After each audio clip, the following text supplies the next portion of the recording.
Jinping और चीन की पीपल्स लिबरेशन आर्मी एक साथ कई मोर्चों पर तैयारी कर रही है। एक तरफ अंतरिक्ष से मिसाइल दागने की क्षमता हासिल कर ली गई, तो दूसरी तरफ चीन एक ऐसा सैन्य केंद्र बना रहा है जो दुनिया में सबसे बड़ा मिलिट्री सेंटर होगा। कयास लगाए जा रहे हैं कि चीन की यह सामरिक तैयारी तीसरे विश्व युद्ध के लिए है। चीन के इस सैन्य केंद्र से विश्व युद्ध की थ्योरी क्यों जोड़ी जा रही है, यह समझने के लिए पहले आपको इस मिलिट्री सेंटर से जुड़ा बड़ा अपडेट देखना चाहिए।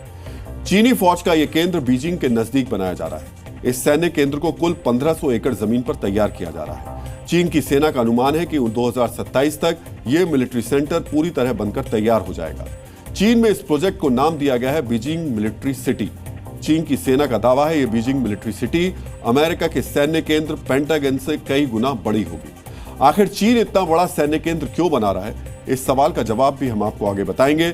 लेकिन पहले यह दावा चेक करना जरूरी है क्या वाकई चीन का यह नया शाहकार अमेरिका के पेंटागन को भी मात दे देगा। हमने आपको बताया था कि बीजिंग मिलिट्री सिटी 1500 एकड़ में बन रही है, जबकि पेंटागन का कुल क्षेत्रफल सिर्फ 583 एकड़ है।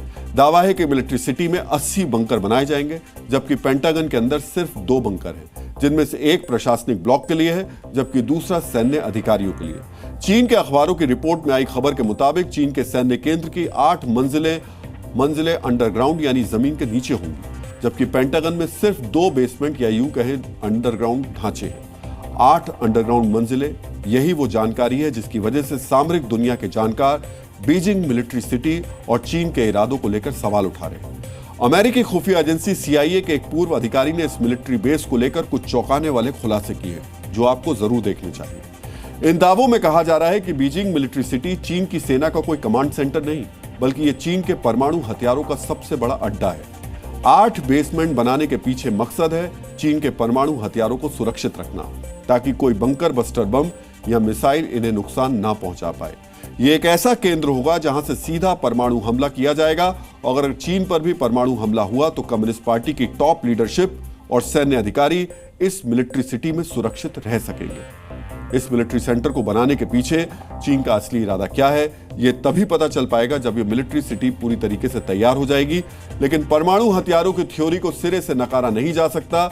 हम ऐसा क्यों कह रहे हैं, ये समझने के लिए आपको चीन के परमाणु कार्यक्रम से जुड़ी कुछ अहम जानकारियां देखनी और समझनी चाहिए।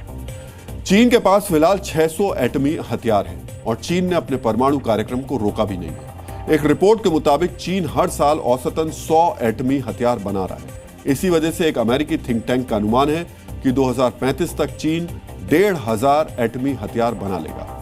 1500 एटमी वॉरहेड और इन्हें दागने के लिए लंबी दूरी से लेकर हाइपरसोनिक मिसाइल जैसे हथियार। इस तादाद और तैयारी को देखने के बाद इस आशंका से इनकार नहीं किया जा सकता कि चीन वाकई किसी बड़े टकराव या फिर दुनिया में ध्रुवीकरण की कोशिश कर रहा है।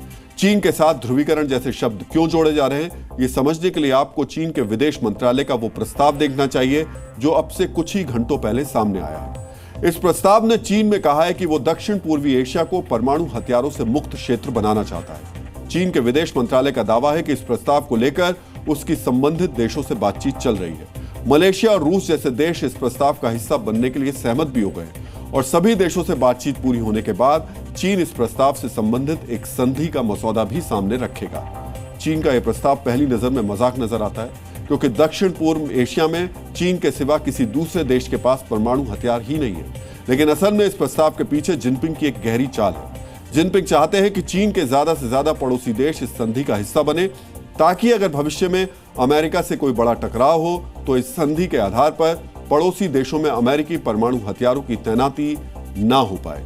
कहा जाता है कि चीन की कम्युनिस्ट सरकार 20 साल आगे के एजेंडे पर चलती है, और बीजिंग के पास बन रहा यह मेगा मिलिट्री बेस उसी एजेंडे का एक हिस्सा नजर आता है।